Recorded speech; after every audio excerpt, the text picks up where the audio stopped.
Hello, আসসালামু আলাইকুম। আজকে আমি আর আমার স্বাস্থ্য বোন মিলে যাচ্ছি এক জায়গায়। মানে মূলত হচ্ছে আমরা একটা জিনিস খাবো। আমার কয়দিন ধরে মাথাটা খুব ব্যথা করতেছে, তাই ভাবলাম কিছু টক জিনিস খাই। তো ওকে দেখলাম যে আবার বাদাম ভাজতেছে। তা আমি আবার বললাম যে চল বাদাম ভাজা রাইখা আমরা যাই কিছু একটা নিয়ে আসি। তো যাইতে যাইতে ওগো মানে পাশের বাড়িতে জামের ছিল, খাদিজা হয়েছে এখানে 4টা জামের চুরি কিনে নিয়ে আইছে। আমরা তাড়াতাড়ি করে আবার চলে আসি।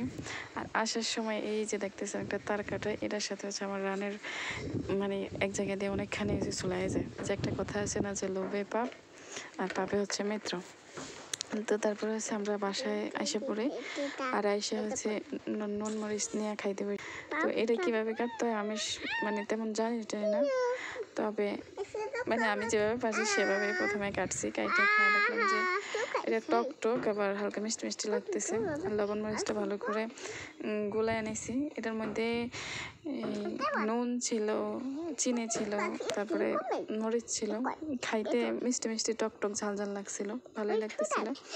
তারপর আবার খাদিজা আমার দেখাই দিল যে এইভাবে না, এইভাবে কাটতে হয়।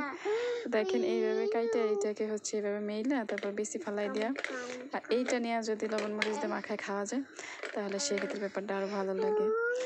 এমন তো তোমরা কারা কারা গ্রামে থাকো আমাকে কমেন্ট করো আর আমাকে সাপোর্ট করো, আমার চ্যানেলটাকে সাবস্ক্রাইব করো আর ভিডিওটা শেয়ার করে দিও।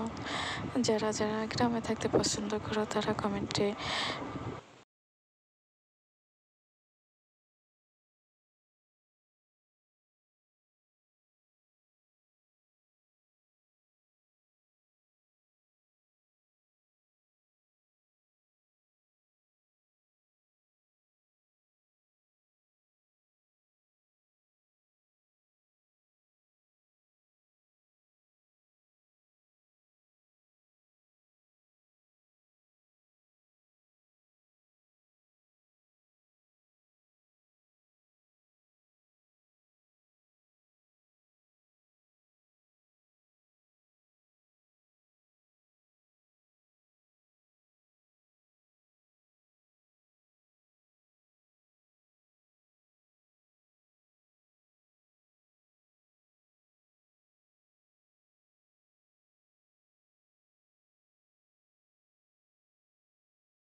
হ্যাঁ ফুটি আছে একটা।